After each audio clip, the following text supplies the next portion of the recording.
In the stunning kingdom of Udoma, a young maiden named Isioma lived. Her beauty shines bright as the morning sun. Fate wove together the hearts of Isioma and Chibik, the king's son, in a tapestry of love. Yet Isioma's radiance also fell upon the covetous eyes of the king, yearning for that which his son treasured.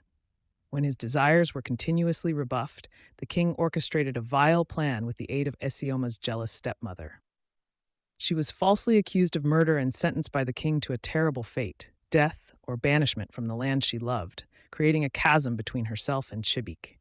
Now the king's cruel test lies before his son. Can Chibike find the courage to choose between the love of his life, Isioma, and kingship laden with treasures? Will it be love or power? His choice promised to ripple through Udoma for all time, shaping both his destiny and Isioma's. Isioma, in so much pain and confused, the only choice that was given to her by the king was to be his lover, and her problems will be gone.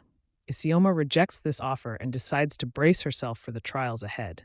She chooses love over brief relief, despite the rocky path it encapsulates, while Chibik, armed with noble resolution and an unwavering love, embarks on a perilous quest of discovery and truth.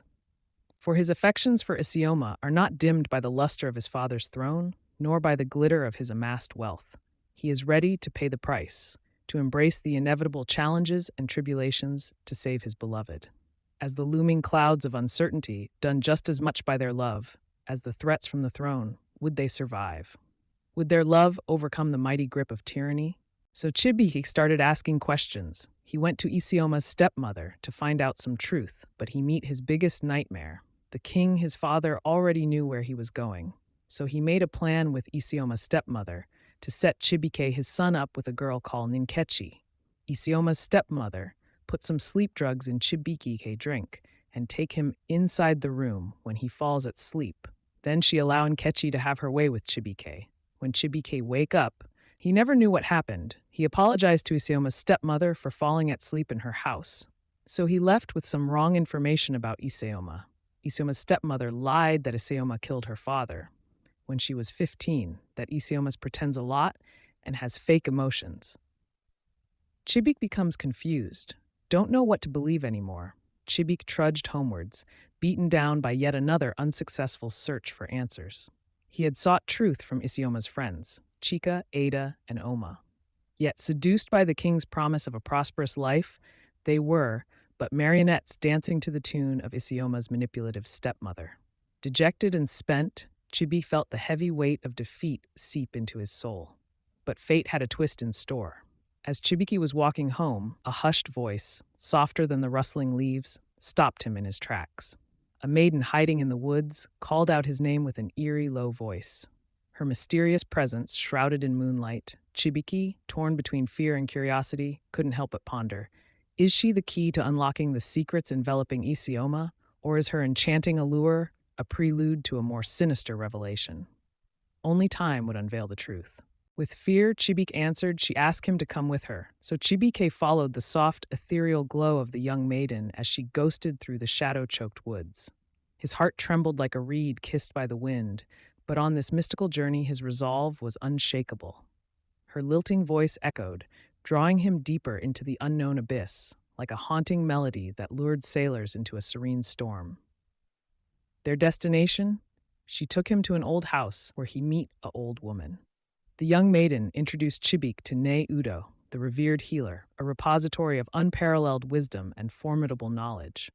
Her weathered face hinted at untold secrets. Her eyes radiated a captivating enigma. Chibik looked at Ne Udo and said, "Greetings to you, a woman blessed by God with so much wisdom.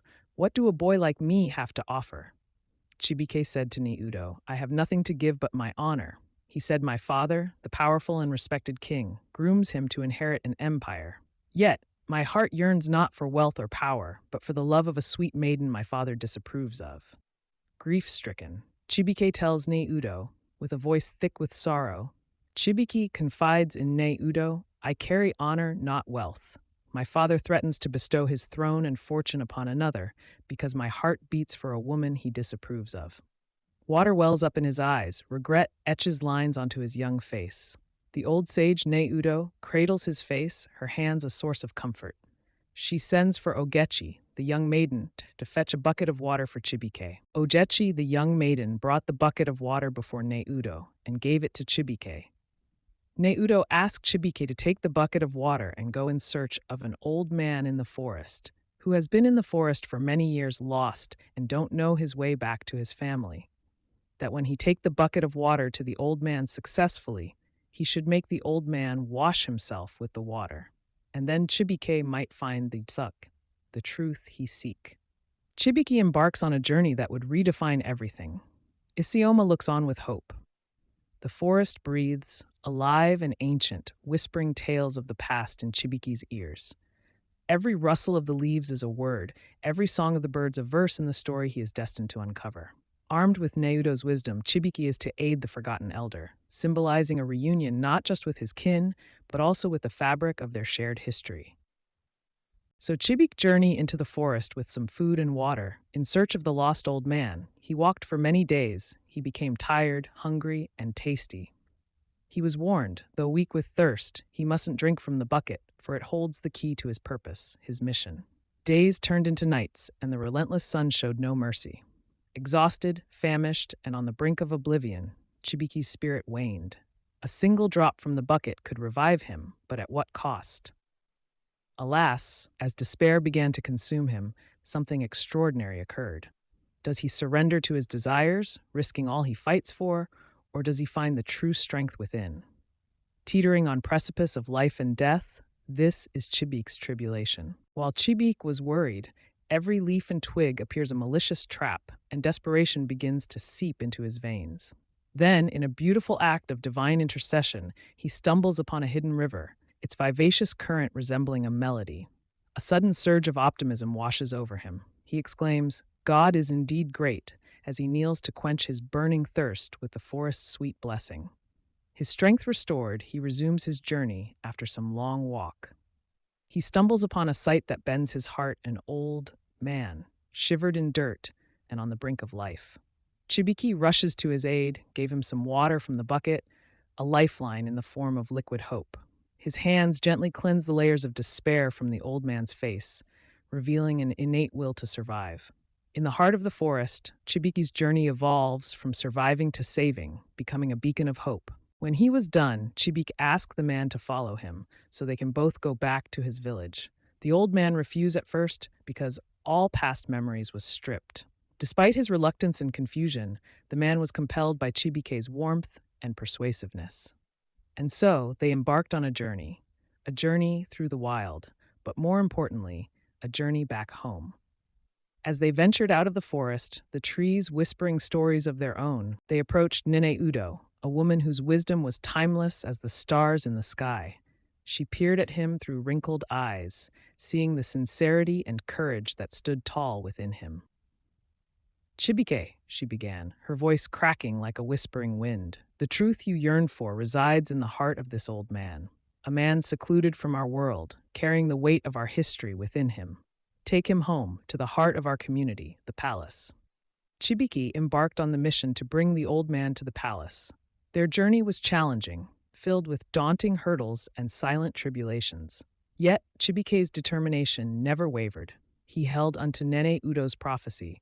Once the old man reaches the castle, he would recover, and the mysteries would unfold. Chibik journeyed home with the old man to the palace. When they got to the palace, the king, Isioma's stepmother, a strange young maiden, and Isioma was at the palace in the throne room. However, the cry that pierces through the murmurings belongs to Isioma.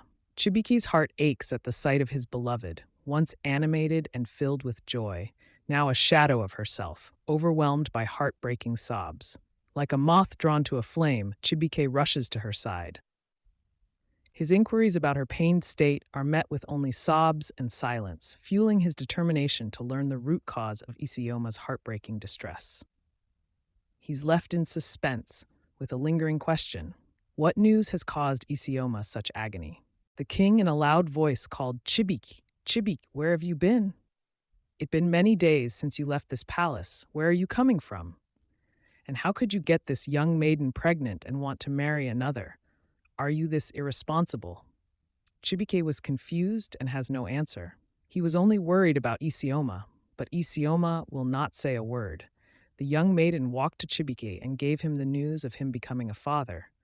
Chibike was shocked. He said to the young maiden, "I don't know you. I haven't seen you before. Not to talk of getting you pregnant. Who are you?" Chibik asked the young maiden, but who will believe, because she has pictures to prove her claim.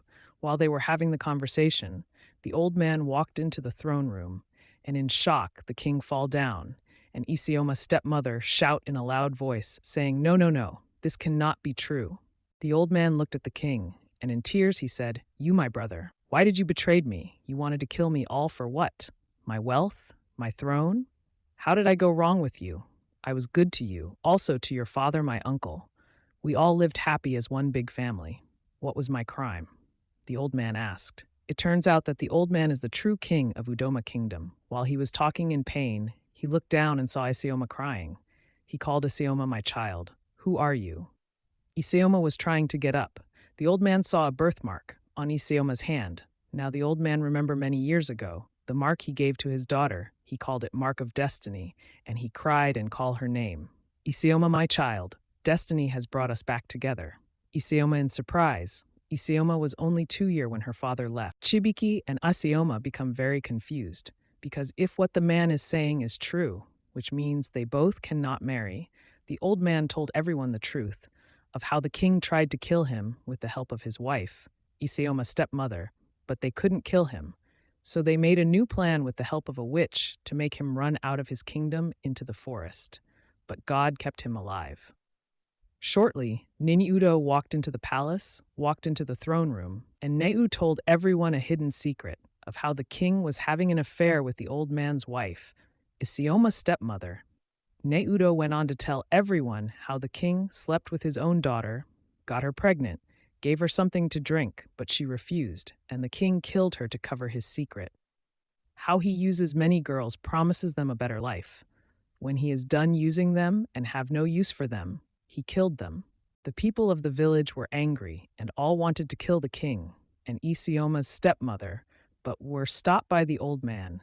Neu went on to tell the people how the king and Isioma's stepmother set up Chibike with the strange young maiden. Neu asked the young maiden to speak up before the gods strike her down. With fear, the young pregnant maiden cried out and was asking Isioma and Chibike to forgive her, that she wasn't pregnant for Chibike, that the king and Isioma's stepmother paid her to lie. She also said that she never had anything to do with Chibike, that she is engaged with someone else. Isioma's stepmother, the king and the young maiden, continues begging tears. Isioma been a sweet soul. Her heart is so pure, she holds no bad blood, so she forgive them. Isioma begged Chibik to forgive them, which he did. Isioma's father, the original king, asked Isioma's stepmother, the lying fake king, to leave the kingdom of Udoma. Isioma becomes the new princess, and Chibi still the crown prince, but will not marry Isioma because they are related by blood. The people of Udoma celebrate and rejoice as a new Dom, peace, return to Udoma. Beautiful sunshine shines on Udoma Kingdom again. Everyone became happy, and the kingdom flourished with love and richest. Thank you for watching. I appreciate you, my love. Follow, subscribe for more amazing stories. I love you all, peace. Subscribe and follow buttons for more such captivating narratives. I got you, follow me.